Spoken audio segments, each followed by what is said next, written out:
Did you just wake up one day and call your agent and say, you know what, I want to be the ultimate video game voice actor, or how did you get into this? You know, somebody asked me that recently. They said, when did you actually put it? When did you decide to really focus your career on video game voiceover? You don't do that as an actor, and you know, I'm not just, you know, when you just become an actor, you want to not be a bartender anymore. That's pretty much your idea, and you know, I didn't really ever decide that this is an avenue you wanted. When I was a kid, there weren't voices in video games. It was Atari, it was a joystick and a button. And you know, you don't, boy, someday if I could just do voices in video games that don't exist. It wasn't something you do.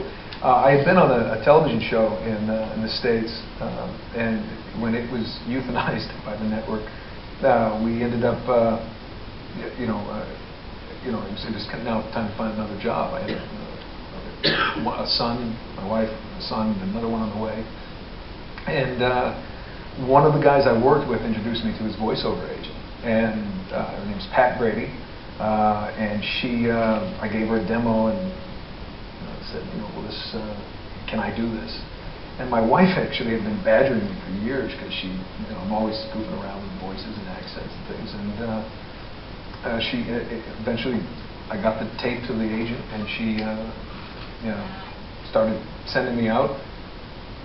Slowly, here and there, we got some stuff, and I do remember my first one I did was the Baron in Maximo Was the Army of Zin. So I do remember that, which was rather obscure.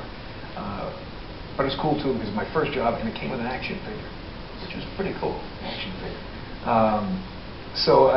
It was, and then just, she had actually moved to a bigger agency, and more opportunities came my way. And I saw a lot of people, a lot of actors who had done video games and done some things. They wanted to move out of it. They wanted to, they wanted to get to the animated series where there's residuals for an actor. And I kind of got off the idea of like, well, if you do enough, this is fun. This is a good time, and you can play different characters, and you get to, whereas in television and film, you kind of like, well, that's what you look like, so you're going to play this type of roles. When it's behind a microphone, you can be anything. You can be an alien, an animal, anything. It just sort of blossomed from there. So, you just kind of jump on the river and just see where it takes you. And eventually it led to more and more work, and then, Uncharted came along, and that sort of launched video games into another aspect of being more cinematic, and others followed, and it just sort of, work begets work, and it just, and here I am. So how do you get into character then? Do you use the Stanislavski method? When you found out you were going to be Drake, were you hiding behind crates in your own house for weeks on end? I do that anyway. Right, obviously. Don't we all? Yes. No, I'm not a huge fan of the whole method. The process may work for some people, but I found that I would just be pretending if I told you that this is something that's very heady. I try to keep it very simple. As I was so Crab Refugee 2, there wasn't a lot of prep work? No, I went and ate some crab, but to really know the crab. No, it was my dad. A lot of people.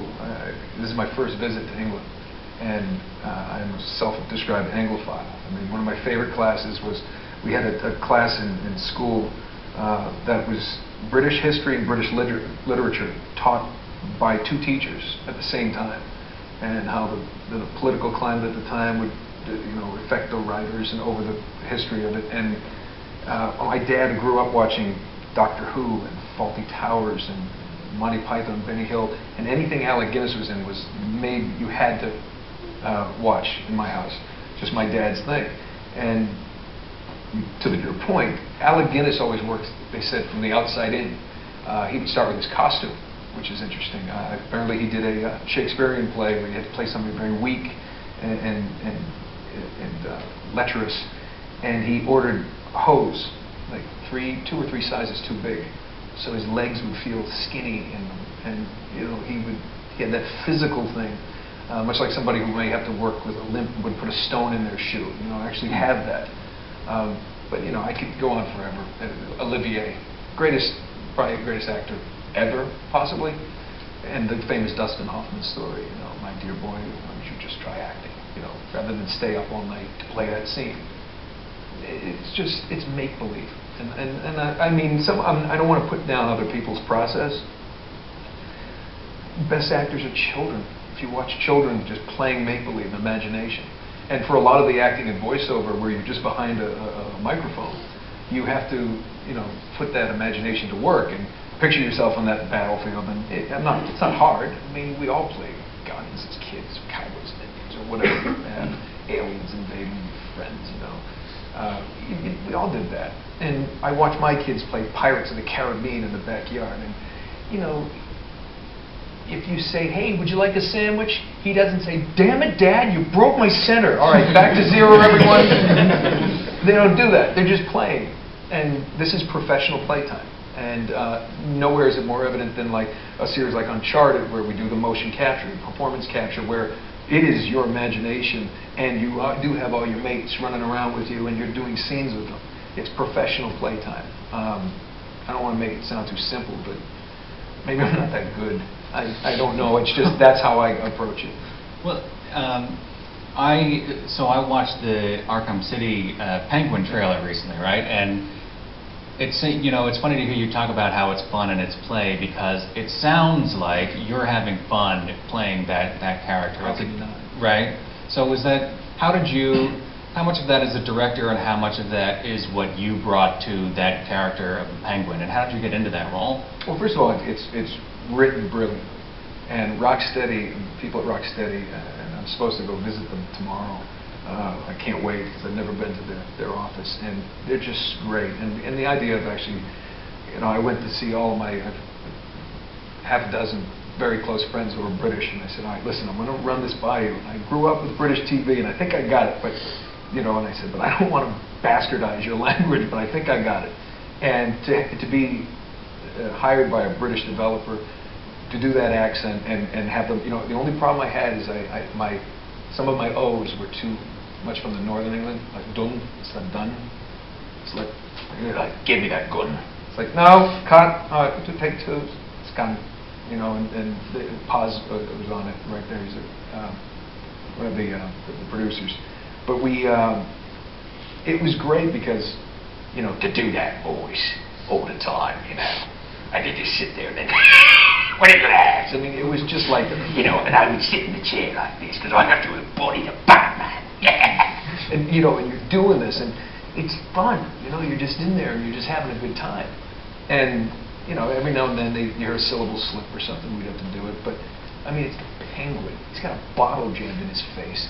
He's just all hunkered over and weaselly and nasty. And you know, after going from one session where you're Nathan Drake, you know, jumping and saving someone, to being this little weaselly, skanky guy, I mean, it's just fun. You know, you just, and I think the one thing, a lot of you say, how do you get into character?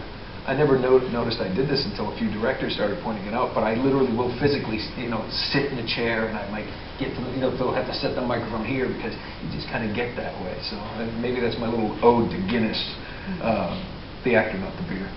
So do you play these games you're in? Because I imagine it must be quite hard, quite weird to sit down with Uncharted and basically listen to yourself, you know, get shot to death. And so forth. You know, and that's what would happen if I did play. I'm terrible at it. I've tried. The last game I played, to give somebody an idea, it was one of the Call of Duty Modern Warfares. I don't remember which one. I think it was the first one. But halfway through it, this nuclear explosion goes off. If anybody remembers, remember that? I reset the game like 5 times before I went to bed, thinking I kept screwing it up. I'm like, why can't I crawl faster out of this truck? And the nuclear explosion, I'm like, damn, tried it again. It's supposed to happen. It's a cinematic, and I didn't even know, and I felt ridiculous. Well, so you know, and you know, and I can't jump around like Drake. I mean, it's just like, you know, I like to watch it when somebody who's good plays. But I have no interest in watching myself die over and over and over again, because we have to do all those screams and falls. And I'm more of a fan of the art and the development of a game now. You know, I've gotten to know the developers at Naughty Dog while researching the book that I'm doing, and it's just was just amazing to learn all the small aspects that go into making this. It's just brilliant. So I want to get to as many of these as possible, but we are going to have to, let's quickly go I'll answer through. Yeah. Can you get me a job, asks Andy Parker. No. Next question. Okay. Would you, no one, there's no name As an on it. actor, you're always trying to get a job, so I'm the worst person to ask. Would you like to play Nathan Drake in an Uncharted movie? Yes. Can I have a job, basically? Yes, that's me saying, can I have a job? Yeah, absolutely. It's funny, I get that question all the time about who do you want to play you? What? It's what I do. It won't happen, most likely, because Hollywood, big budget Hollywood movies, it's kind of like a formula that they have, they put a celebrity in it. And I don't know who they'll pick, but as long as I get to, as long as nobody gets in my space, in my suit, it ruins my gig, because then we're going to throw down. and you know what? My blood is English, and Irish, and Scottish, and Welsh. And somebody slept with a Dutch guy somewhere. But those, kick some ass. Right? Yeah, I think I just wet myself a little bit.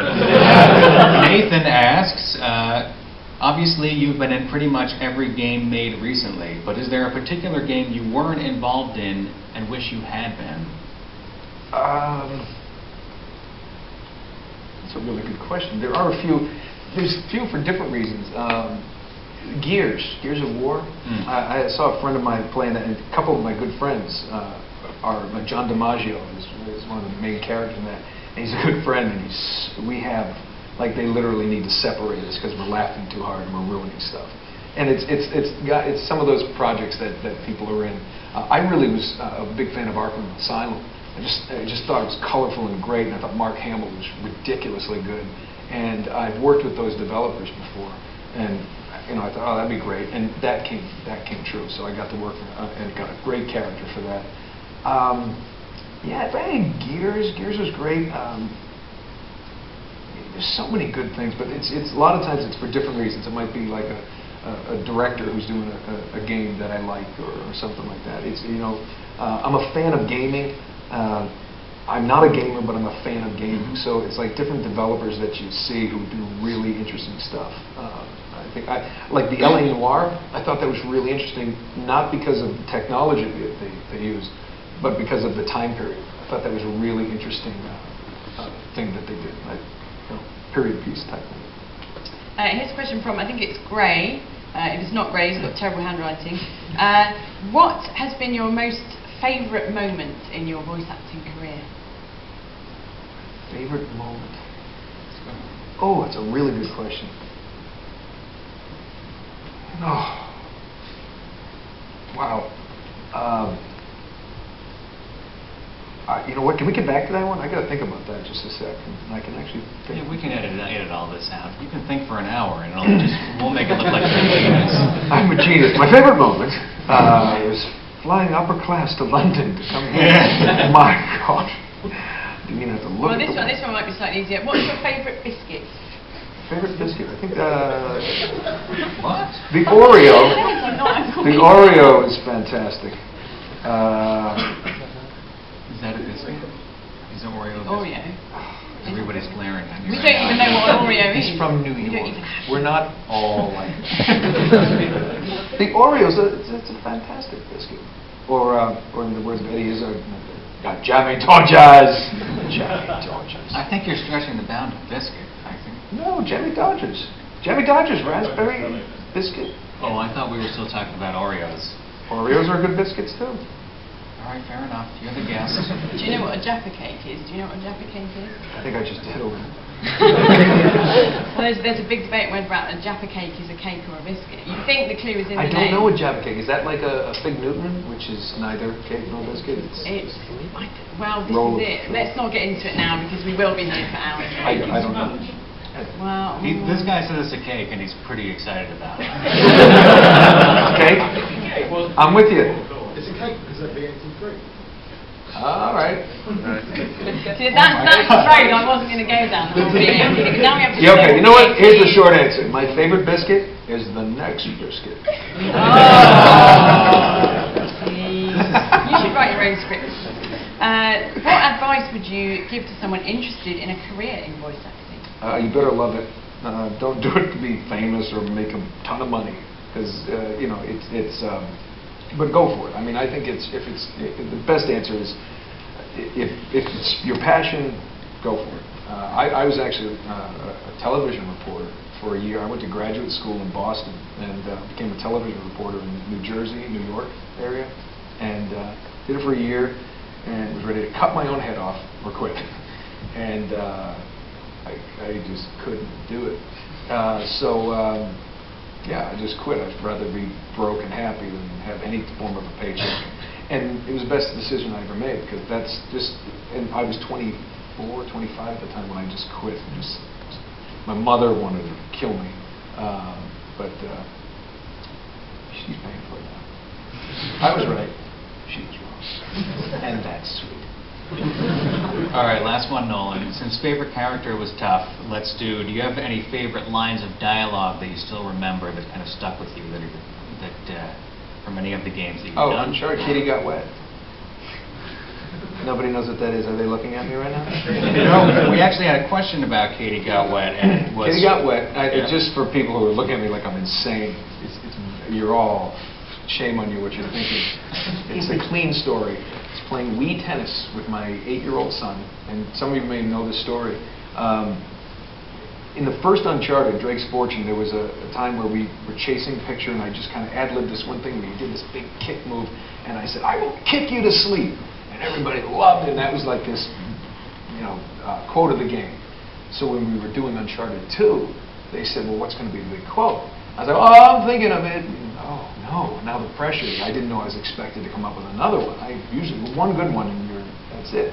Plus, you can't really force that. You can't. Well, and as anybody who knows me knows that I don't plan, because I don't know what I'll say from one second to the next. I could ruin my career in the next 30 seconds, but I don't know that yet. So, Uncharted 2, we were trying to think about what was going to be a good catchphrase, and I was playing Wii tennis with my son, and he won like he always does. 8 years old at the time, and I said, "Oh, you beat me!" And he went, "Yeah, Kitty got wet." And I went, "What?" And he said, "What?" And I said, what did you say?" And he said, "Am I in trouble?" I said, No, you're not in trouble. And I sat him down and said, "Where did you hear this? Did you make this up? Is this from SpongeBob? Tell me where you hear it." "What? No, what?" And finally he said, "No, you cats don't like to be wet. You like your wet cats. You lost." And I just said it. I'm like, Next time we ate a yard or something, I gave this big punch. And I was like, "Yeah, Kitty got wet." And everybody just looked at me. Said, "What is that?" And it came from such an innocent place, but it became something big. And I can tell you, I don't know if Naughty Dog's incorporated it, but my other son, who's 8 now, my youngest, we were skiing recently, and this is a bit of an exclusive for you, for Uncharted 3, and I incorporated this one. We were on a ski lift, and we hit, 3-4 foot powder up in Mammoth Mountain. It was amazing, but it's hard. If you lose your speed in powders, you sink. And for the little guy, he's good, but he sunk and he just trudging himself out. We dug him out a couple times, and we had a great time. We're on a ski lift. It's just beautiful, and just picture the scene, this majesty of this mountain and this cool air. And I said, "You having fun?" He goes, "I'm working my ass off today." And I looked at him and went, "Ding." So hopefully if we do another Uncharted, I have to find another 8-year-old. "Can I borrow your son?" "Give me something brilliant." So I think that's what it is. So just when he's fighting through all these things, he's cut up and bleeding. We've thrown that in there a couple of times. I'm working my ass off today. So yeah, that's all my inspiration comes from children, which gets you in trouble. Nolan has some 8-year-olds to hunt, so we're going to let him go. Favorite moment in a game in my wow. career. Favorite I'm trying to come back. Favorite moment in my career so far is probably somewhere after the enormous success of Uncharted 2. I can't really pick a moment, but when you get that much hype and praise for helping to come about with a game and a character that, quite frankly, is kind of, turns out, is end up defining a career. And it was the moment that work started really beginning work and getting more attention. And right shortly after that, I got to a place as an actor, which is very difficult. Now, it depends on your goals, but I got to the place where I could say no. And I can't tell you how much crap comes across that, you're like, well, I gotta do this, and we do this. And you get to that point where, like, I don't need that paycheck to make rent or mortgage or pay for the kids' school or food. I spent a lot of my life fairly poor growing up, and you get to that point where, not a millionaire by any stretch of the imagination, but to the point where you're just like, you don't have to worry about the next thing. And I think that when I got to that point, it was, you kind of knew that, okay, like I said inside the other room, at least one of the two is going to college. That's 50%. That's not too bad. I'll try to, the other one, God love him, he's athletic. So I think that would probably be when I realized that the rest of the way out, as long as I manage things well, probably don't have to take that role as crab guard on camera, too. I'll still do crab guard too on games though. Games are fun to make, and it doesn't matter. It's just it's nice to be part of them, and I don't want to put down the crab guard, the crab refugee from that Nickelodeon Crab game. Soldier 1, Crab Soldier 2, and Crab Refugee. Exactly. Playing both sides of the crab conflict That's there. just... Yes. I hope to one day grow to be a lobster. Thanks so much for your time, Thank Noel. you. Let's Thank give you. him one last round.